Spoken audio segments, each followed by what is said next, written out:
My name is Quang Anh and I'm from Vietnam.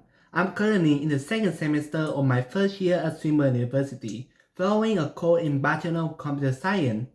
Frankly speaking, the reason why I chose Introduction to Nutrition as my elective unit of the semester is to construct a healthier diet for my health and well-being. I do not aspire to become a nutritionist or a dietitian, but I am interested to know more about nutrition and how it impacts my body. So, before going to the main requirement of the video today, I think I should first share my daily personal food choice. So, like the majority of Asian people, rice has been an indispensable food choice in my diet. I eat rice with many things. The first thing is meat. I eat beef cereal steak, and I usually eat the same thing in pork, but they are not as delicious. I eat diced kangaroo meat, which is an unique food in Australia, and I think it's very tasty. Sometimes I eat seafood, but they are just not suitable for long-term eating. The second thing are vegetables. Like many other children, I do not like eating vegetables, but there are two exceptions, which are broccoli and yellow corn. In addition, I eat I eat yogurt, drink milk, and homemade orange juice for dessert. I also eat a lot of food like grape, banana, and watermelon. So I do chef cooking, and it's undeniable that chef cooking costs way cheaper than eating out. But sometimes I just do not feel like cooking. No need to be on the weekend or any special occasion. That's when I go out to eat something like a crispy pork banh mi or a set of rice with 3 dishes of your choice. Um, I do everything from buying to cooking food, but it's not as easy as when I was at home, certainly, but I feel great joy doing it, so that's fine. Now, let's go to the main requirement of the video today, which is factors that influence my food choice. The first factor is my food preference. So, even though I have paid more attention to health and nutrition way more than before, but they are still overcome by some of my food preference. For example, I was recommended to limit my intake of red meat, but they're too delicious that I can't resist them every day. And as a result, my weekly intake of red meat become inevitably higher than the recommended quantity, which is not good. Or even though I was recommended to eat a variety of vegetables, but I only like eating those two things, so I only eat them despite being aware that they are vegetables having their benefits of their own. Oh, in terms of meat, I like to eat diced meat or meat instead.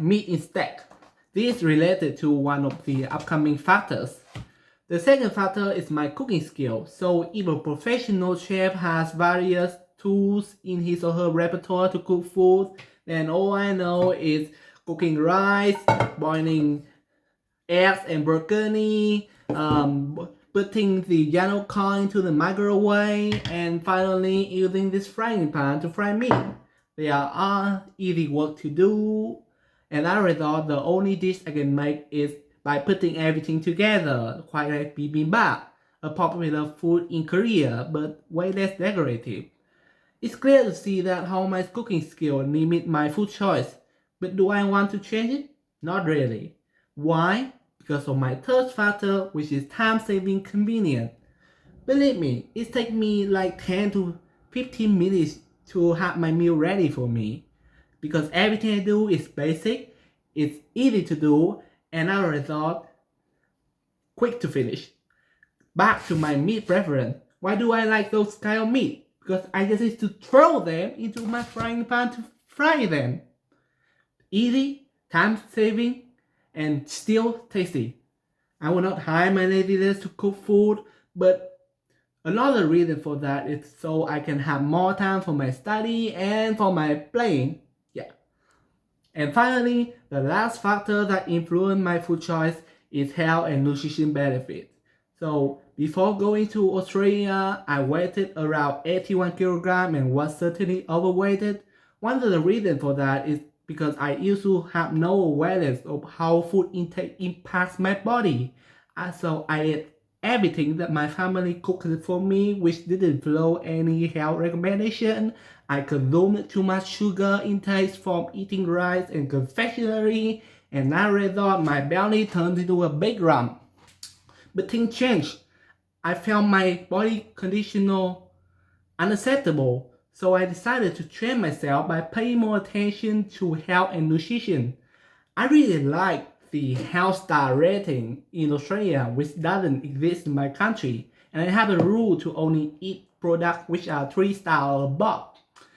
And I eat a lot of fruits, drink more milk, I eat more yogurt because I know they are very good for my body. I stopped drinking cordial, stopped eating $4 fried chicken in the supermarket, and I never order food from fast food restaurant like KFC, McDonald's, Hungry Jack because I know they are quite unhealthy for my body. And I can now control my sugar intake by checking the sugar amount in every product before deciding to buy them or not or consume them or not.